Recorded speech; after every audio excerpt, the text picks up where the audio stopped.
सभी को नमस्कार। मैं सूरज गुंजाल। मैंने हाल ही में मालेगांव एडिशनल एसपी का चार्ज लिया है। आज हमने मालेगांव परिमंडल में जो 18 पुलिस स्टेशंस मालेगांव परिमंडल का हिस्सा है, उसके हमने एक क्राइम मीटिंग ली और जो हमको आते साल में जो हमारे टारगेट्स है उसके ऊपर हमने चर्चा की है। क्राइम मीटिंग में हमने देखा जाए तो जो क्राइम की फिगर्स होते हैं, फिर बॉडी ऑफेंसेस है, क्राइम ऑफेंस, प्रॉपर्टी ऑफेंसेस या फिर भागचे, जिसको स्पेशल लोकल लॉज के अंदर जो कार्रवाइयाँ की जाती है उसके ऊपर हमने चर्चा की। हम इसके आगे visible policing, night rounds, discipline और पुलिस स्टेशन का ओवरऑल परफॉर्मेंस, इसके ऊपर ध्यान देने का हमने टारगेट्स किया है। तो उस हिसाब से अभी सभी हमारे थानेदारों को, हमारे एसडीपीओज़ को ब्रीफिंग कर दी गई है। एडिशनल एसपी ऑफिस से इसके आगे उसका रिव्यू लिया जाएगा और मालेगांव पुलिसिंग इम्प्रूव करने के लिए हम कटिबद्ध है। यही आज का कि क्राइम मीटिंग का ओवरऑल एजेंडा था। अभी 15 दिन में मालेगांव में मुसलमानों का एक बड़ा त्यौहार बकरीद आ रहा है, उसके लिए आप क्या 28 तारीख को बकरीद सेलिब्रेट होने वाली है मालेगांव में। हमारे मुस्लिम भाई आमतौर पे बड़ा सेलिब्रेशन इसका करते हैं। तो अभी कायदे से कुछ जानवर की कुर्बानी उसकी इजाज़त नहीं है, जिसको रंगीन जानवर गांव में बोला जाता है। तो मैं सभी नागरिकों से विनती करूंगा कि जो कायदे से जिसकी इजाज़त नहीं है वो जानवर आप ना कुर्बान करें। उसका कोई भी व्यापारी हो, कोई भी उसका मतलब उसको काट के बेचने वाला उसका कसाई हो, तो उससे आपको वो जानवर खरीदी नहीं करना चाहिए। उसके बारे में हम लोगों को अवेयरनेस क्रिएट कर रहे हैं। मालेगांव शहर के जो बड़े मौलाना है, मुफ्ती साहब है, उनको भी हम इसके ऊपर चर्चा की है और आगे भी इसका अवेयरनेस करते रहेंगे। तो हर एक मुस्लिम भाई और हमारे नागरिकों से विनती है कि आपने जो कायदे से जो मंजूर है वही चीज़ की कुर्बानी करनी है। और एक चीज़, महानगर पालिका ने ठीक कुछ जगहों पर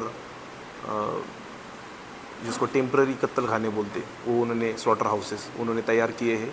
तो वहाँ पे ही जाके अपनी कुर्बानी करें, क्योंकि वहाँ पे सब पानी, वहाँ पे ड्रेनेज सिस्टम, आपका जो कचरा उससे जो तैयार होगा वो सब उठाने का एक सिस्टम हमने रेडी किया है।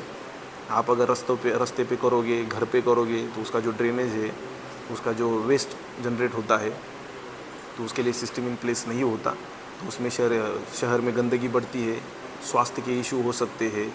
पिछले साल भी मौसम रिवर में उसका पानी आ गया था, तो उसके चलते भी लोगों ने उस इशू को उठाया था। तो सभी लोगों से विनती है कि आप अपने घर पे, रास्तों पे कुर्बानी ना करके कायदे से जो मंजूरी है, जिसकी इजाज़त है, वो जहाँ पे सरकार ने, आपके महानगर पालिका ने जो एक टेम्पररी स्लॉटर हाउसेस बनाए हैं, वहाँ पे जाके उसकी कुर्बानी करें।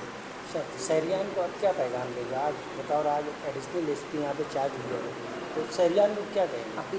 पहले शहर के सारे लोगों को मैं बोलूँगा कि पुलिस आपकी खिदमत के लिए, आपकी सेवा के लिए हमेशा के लिए रेडी है। डायल 112 जो 112 हम उसको बोलते हैं, तो आप कभी भी उसको कॉल करोगे तो आपको उस टाइम पे इमरजेंसी हेल्प उसकी मिलेगी।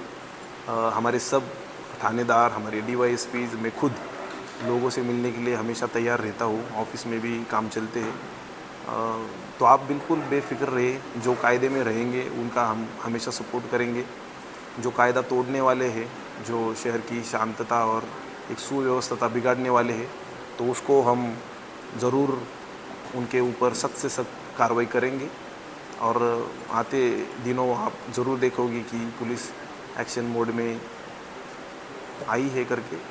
और किसी का कोई भी प्रॉब्लम हो तो आप पुलिस के पास आके अपने प्रॉब्लम्स बोल सकते हो। जो भी लीगल हेल्प आपको हम दे सकते हैं, तो हम ज़रूर आपको देंगे। सर, नशे को लेकर मालेगांव में एक बहुत बड़ी समस्या रही है। हर ऑफिसर आते हैं, उसके ऊपर काम करते हैं, लेकिन उसके ऊपर पूरी तरीके से कंट्रोल नहीं हो पाता। नशा बहुत ज़्यादा बढ़ रहा है। थोड़ा एक्चुअली ये सोशल इशू भी है, मतलब एजुकेशन, घर वालों का कंट्रोल या फिर एम्प्लॉयमेंट, ये सारी चीज़ें इसमें इन्वॉल्व है। तो सिर्फ कार्रवाई करके उनको पकड़ना और इससे थोड़ा कम इफ़ेक्ट होता है। लेकिन कल ही हमने थोड़े वहाँ की जो लोकल रिप्रेजेंटेटिव्स है मालेगांव से, तो उनसे बातचीत की कि इसको लॉन्ग टर्म कैसे हम सुलझाया जा सकता है। तो पुलिस की इन्फोर्समेंट मतलब एक्शन लेना वो एक चीज़ है, लेकिन उनका एक रिहेबिलिटेशन उसके ऊपर भी थोड़ा ध्यान देना होगा। तो उन्होंने मुझे कुछ हमने चीज़ें पे चर्चा की, तो वो बोल रहे थे कि हम एक रिहेबिलिटेशन सेंटर मालेगांव में ओपन कर सकते और उसमें एक ट्रेंड डॉक्टर्स और काउंसलर्स उसमें रख के जो अपनी यूथ अभी नशा कर रही है या फिर उसका सेवन कर रही है, तो उन लोगों को हम रिहेबिलिटेट करने के लिए वहाँ पे डालेंगे। रही बात पुलिस की एनफोर्समेंट की, तो मैं आपको कहना चाहता हूँ कि पुलिस का ये प्रायोरिटी का एजेंडा है। एनडीपीएस है, गांजा है या फिर कुछ कुत्ता गोली, कोडीन बॉटल्स, उसका जो प्रभाव है मालेगांव में, तो उसको कम करने के लिए हम पूरे रेडी है और हम उस पर सख्त से सख्त कार्रवाई करेंगे और जो उसमें इन्वॉल्व है उनको हम सज़ा देंगे।